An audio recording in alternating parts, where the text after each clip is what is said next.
Hey YouTube, Wes here. Hope you guys are doing great. So the news dropped this week that Coinbase NFT beta has come out and yours truly has gotten access to it. I'm going to do a review of it and talk about what it looks like, why it's unique, and maybe some of the challenges that the whole platform is going to have. Now, this is not a paid review. If you don't know me, I don't do paid reviews at all. We're just diving into this because I got access to it and I'm a big Coinbase user. So I wanted to give you an early access view into what it is and what it's all about. So without any other further ado, let's jump right in.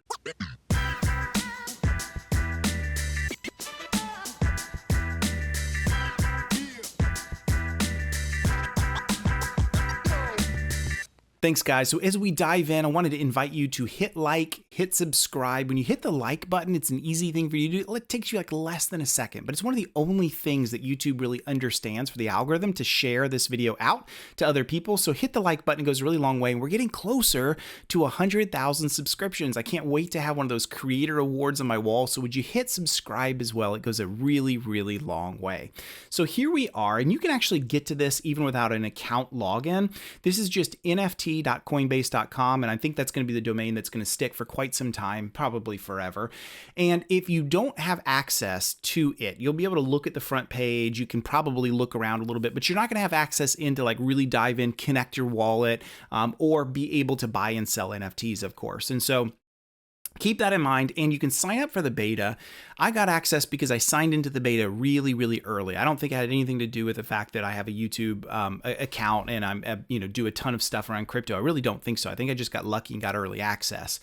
And the other thing I'll say is the way you get access in is it's going to give you a unique code. You'll have to put in that code, and then you can use that to get your account set up, all that good stuff. So on the very beginning, one of the things you're going to notice, they do advertise 0% Coinbase fees for a limited time. And the reason they're doing that is they're thinking through, how the heck do I incentivize people to jump into our platform versus Raribles, Nifty, OpenSea, all of the others that are out there, even like competitor ones like Stash on the Cosmos side and some other competitors inside of Avalanche, inside of Solana, all of these others. And one of the ways they're doing that is, let's do 0% Coinbase fees. Now, there's still going to be Ethereum fees because this is only Ethereum at this point in time. So it's going to be kind of expensive. It's very fee laden, but not on the Coinbase side. But eventually Coinbase will add their own fees, and that's how they're going to monetize this, which makes total sense if they're going to be the ones that are brokering. The other thing that I'll say is at the very beginning, do you have a little video? Oops, that's way too loud. I'm just going to pause that and get the volume way down as we play this. There we go. So you can take a peek at this. So you're going to see how the whole thing works. You have to create and connect your wallet. So MetaMask or Coinbase Wallet are two examples for all of this. And then once you have access, you've connected that in, you're going to be able to read up and see your own NFTs that you own and be able to like buy, sell, place bids, all that kind of stuff. So it's pretty standard. There's nothing really unique about that from the perspective of Coinbase NFT compared to, for example, an OpenSea. One of the things that they're trying to do to make this a little bit more unique, though, is kind of give this an Instagram feel. You know, Instagram has your roll that you're scrolling through and you're seeing everything in your feed, new things that you like, things that people you're connected to, the things that they like, comments around it. They're really trying to incorporate much more of a social media aspect into NFTs. And I actually think that's really smart. Because one of the aspects of at least collectible NFTs around that use case, everything from Bored Apes and CryptoPunks all the way down, is the collectability piece, which is a social element. People connect their Twitter feeds and show their NFTs off. We know that this is a big deal. And so I think that a lot of the NFT trading platforms are missing a strong social element feel to it. And I think that's a smart piece and in perspective from Coinbase's side of the house. I'm like, how do we disrupt? I don't think it's innovative enough to like move people to it, but I do think it's an interesting approach. So as we look through, you can see NFTs that are up. And of course, it's going to the algorithm's going to try to show you the things you care about. You can explore collections. And yes, they do have premium elite collections like Bored Apes. So I'll show you that in just a minute. They show you the community of creators. I think this blue check just means that Coinbase has verified they're the actual creators. I took a peek at this because I've always had interest in creating my own NFTs just for the fun and collectability of it all. And I haven't seen yet how I can go in and add myself as a verified community creator. That may be something outside the wheelhouse of Coinbase NFT at the moment, but I'd love to see how they can do that. And then you can see right here, are you almost ready for us? How do you get in? You connect your wallet, you can learn about NFTs. So nothing super special, right? So as we explore the feed, I'm going to hit shop NFTs, and you bring this up, and it's very much like OpenSea, Nifty, all the rest, right? You can see the different NFTs that are coming up. You can sort by different things with, price maximums, minimums. You can sort by listing. So this is most recent, but I could search for, something that's been on the market forever. This one's like the oldest listed. So maybe if you're looking for something and it's been on the market for a really long time, you're going to be able to, place a bid and get it for a good price. So you can see all the different sorting capabilities that you'd expect inside of any of these. You can also sort and look for collections. So you guys know Moonbirds is really blown up of late. I wanted to get a Moonbird recently, but I just haven't. I'm not huge into the NFT collecting space, and I'm certainly not going to pay 420 freaking ETH for a bird. My gosh. Now you might come back like in a year and be like, oh, that would have been a great deal now that it's trading at like 2,000 ETH. I get it. I know, but it's ridiculously expensive for this guy. Some of them are cheaper. But you can see the collection. This is Moonbirds. It is authenticated. You can click right here and see who it's created by. You open this up and it's going to give you all the information of, actually, this is the owner. This is the NFT owner. So they've got quite a few that are on here. This must be for sure a whale. You can see all the attributes that are being published. I don't know if it shows all of them, but it definitely shows 6 of these here. Details, you can see the royalties. So the royalties, if you don't know how this works, and I thought this was pretty interesting. In the old days, I wondered, like, there was a news article that came out about Bored Apes, and they were valued at like recently like $6 to $8 billion. And I'm like, how is that possible when they sold all the original Bored Apes for several ETH each? But then, at this point, other people are selling it, not Bored Apes, right? Like if I buy one and I'm the creator gets that money, but then if I sell it to someone else, like the creator wasn't involved in that. Royalties are how they're involved in that. So this is staggering to me, right? If we go back and take a look at this, 5% goes to the creator. If I click right here, you can just get an idea of this. Oh wait, that's not going to show us right there. That's going to go to the Coinbase help site. But if we go to Moonbirds themselves as the collection, I'm going to show this to you. Here we go. So recently of the past, what is this? I think this is the past. Yeah, 7 days. Out of the past 7 days, 30,000 ETH have been traded. Let me bring my calculator up just for a minute so you can kind of see how this works.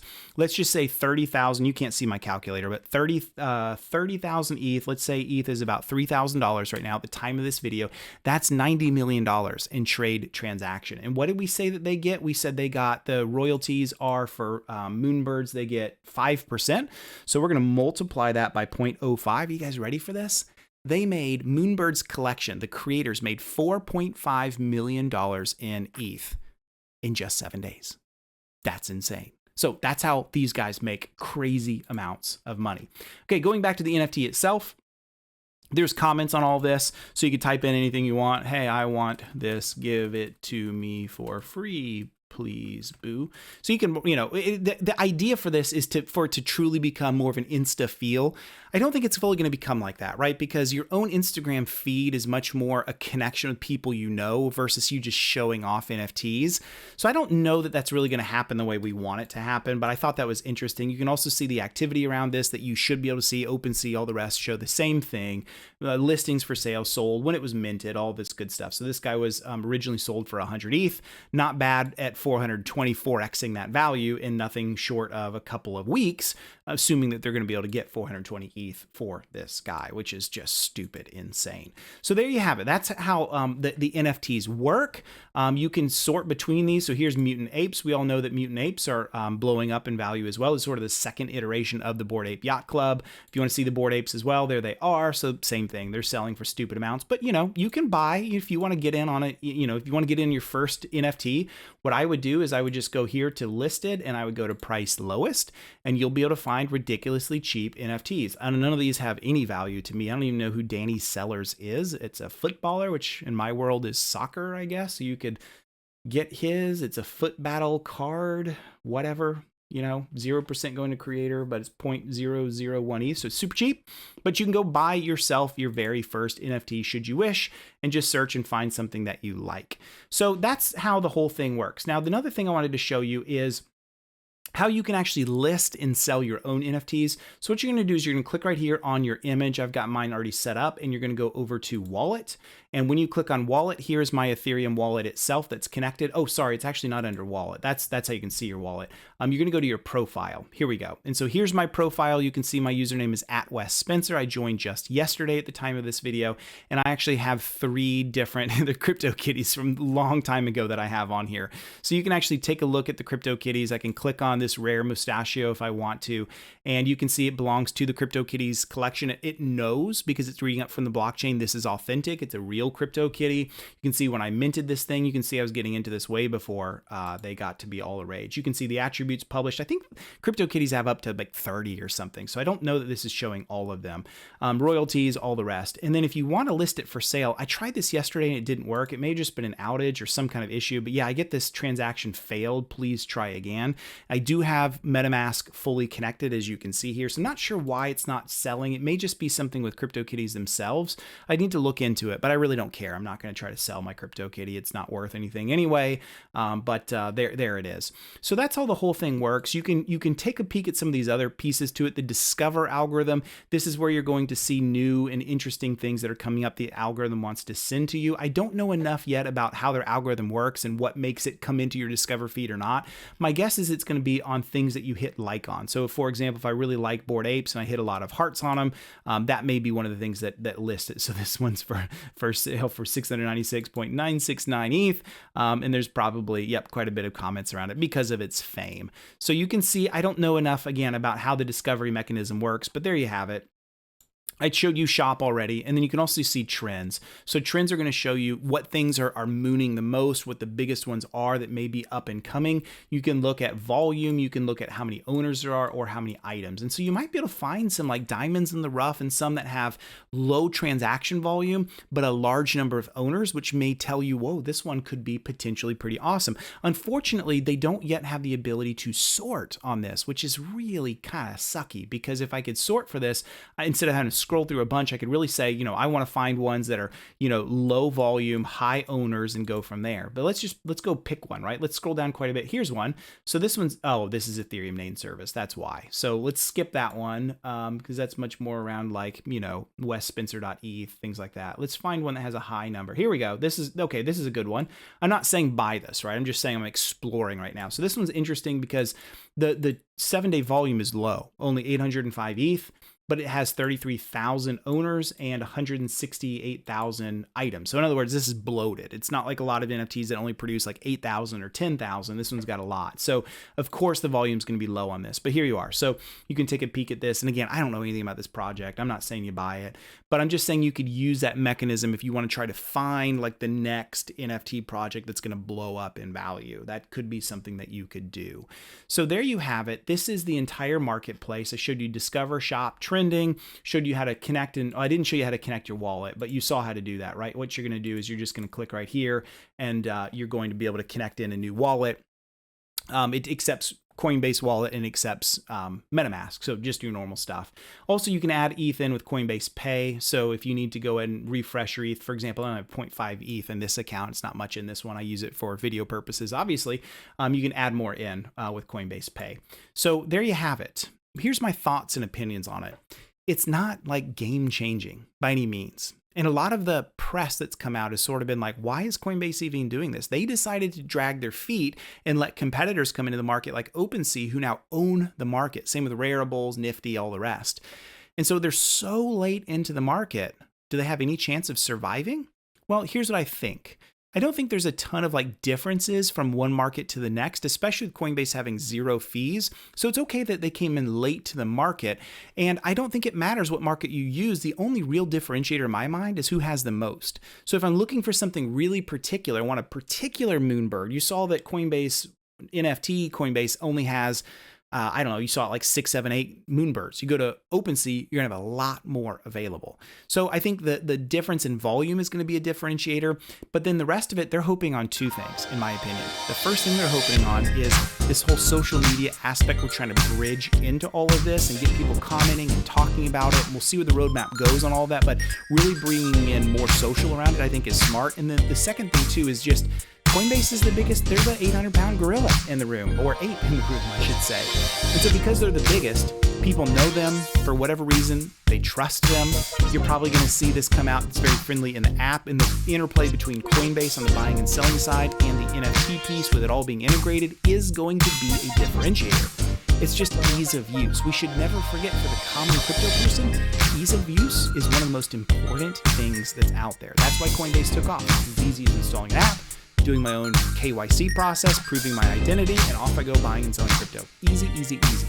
And so I think Coinbase NFT will succeed in those two regards. Will it become the de facto standard for all things NFT selling and marketplace? I really don't think so. I think they're way too late to the market for it.